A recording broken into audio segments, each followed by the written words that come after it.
Исәнмесез, эфирда пәнжешәмбе көне яңалыклары, студияда Роза Хабибуллина. Гыйнварның соңгы көне нинди вакытларга бай булды, алга таба карагыз. Экологлар тыйылган урында кар бушатучы 8 йөк машинасын теркәгән. Аларга нинди жаза каралган, Гүзәл Габдуллина ачыклады.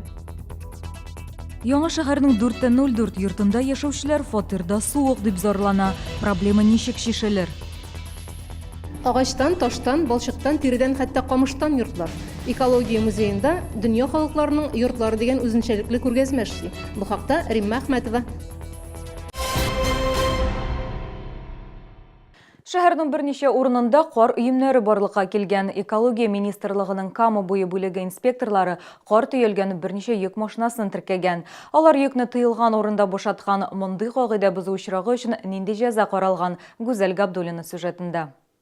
Соңгы тапкыр тыйылган урында кар бушату очрагы Сидоровкада ит комбинаты артында теркәлгән. Төнге рейд вакытында инспекторлар яшерен камера куллана. Видеога КАМАЗның кар бушатканы теркәлә. Были отобраны пробы на данных свалках для того, чтобы выяснить, есть ли превышение предельно допустимых концентраций загрязняющих веществ. После уже лабораторных анализов будет уже решаться вопрос. Если будет превышение предельно допустимых концентраций загрязняющих веществ, то есть будет составлен протокол по статье 8.2, также будет выставлен ущерб. Но это если уже будет превышение.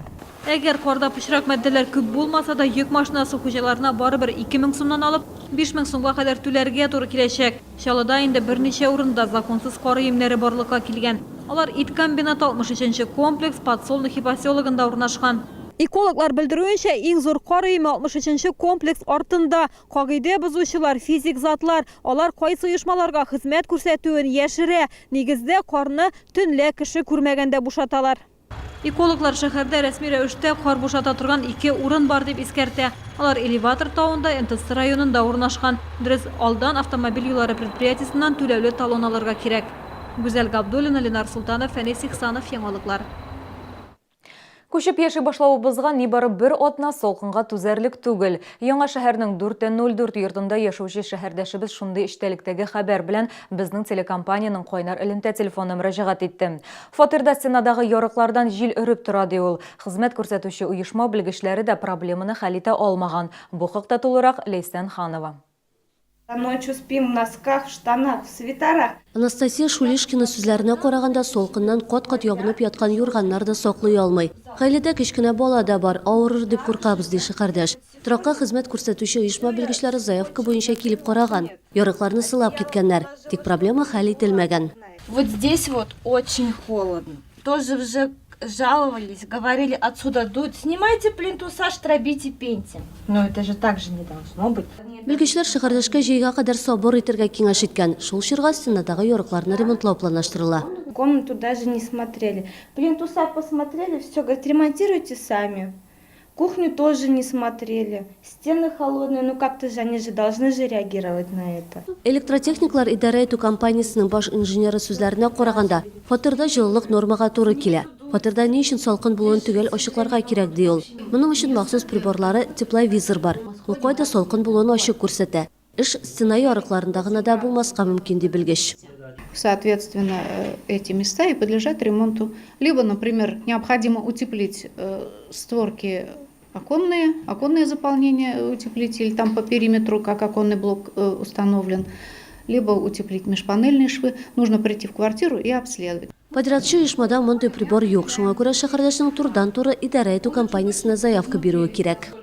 При любой ситуации, при любой проблеме, которая возникает у жителей, необходимо обратиться по телефону 51 51 40. В таком случае исключается общение с подрядной организацией, заявка попадает напрямую к нам, а мы отслеживаем ее выполнение. И пока заявитель не подпишет какой-то акт или справку какую-то определенную, заявка не будет снята. И все работы будут выполнены.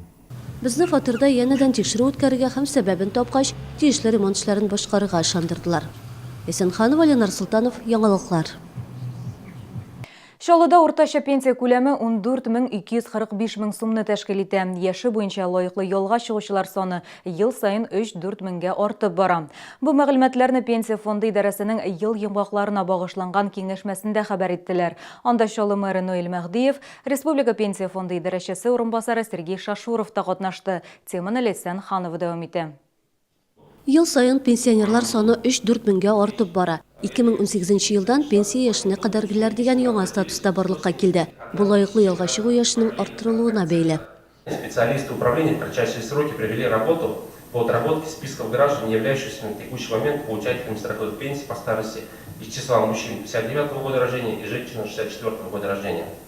С ноября 2018 года нами проводится массовая работа по заключению соглашений, согласно которым установлены дополнительные гарантии социальной поддержки граждан предпенсионного возраста.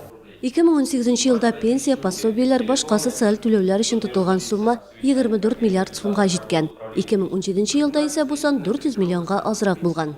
150 тысяч жителей нашего города получают материальную, я думаю, найдут материальную и моральную поддержку в своей повседневной жизни.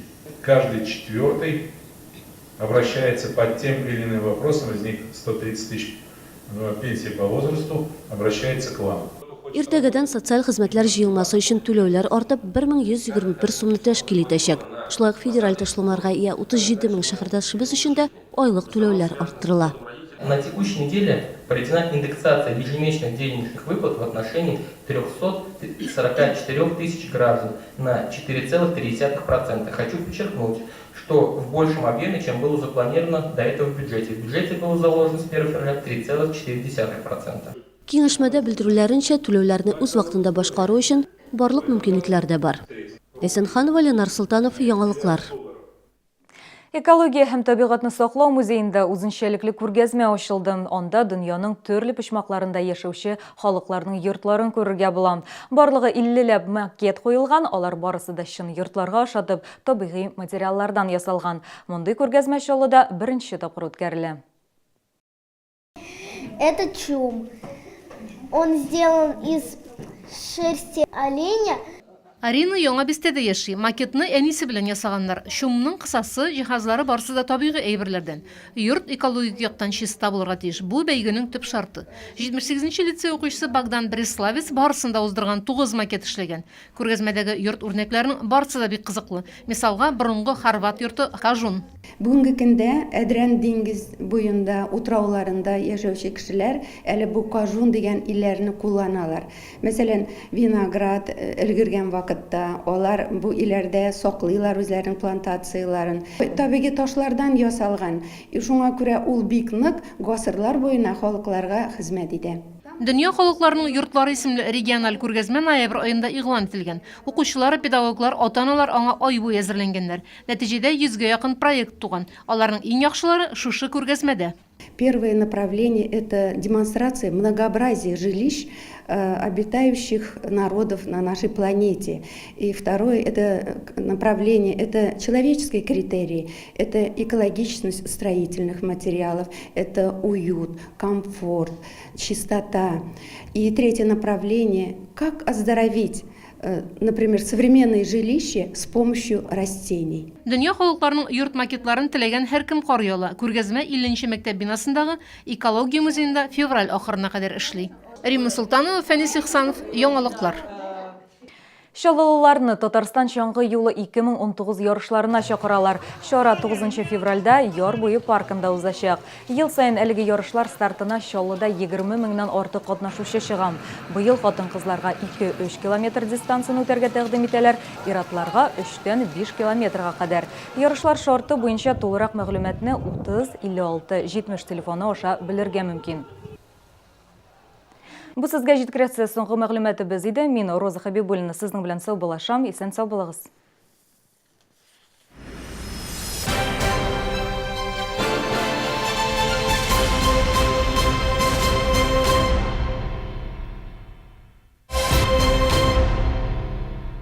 Здоровые кости и суставы – залог бодрого самочувствия. Санаторий Шифаласу и Жминводы предлагает уникальные лечебные программы опорно-двигательной системы, здоровых суставов и легкий вам поход. 2 и 3 февраля в торговом центре «Арзан» обувная фабрика «Город Киров» принимает обувь в ремонт.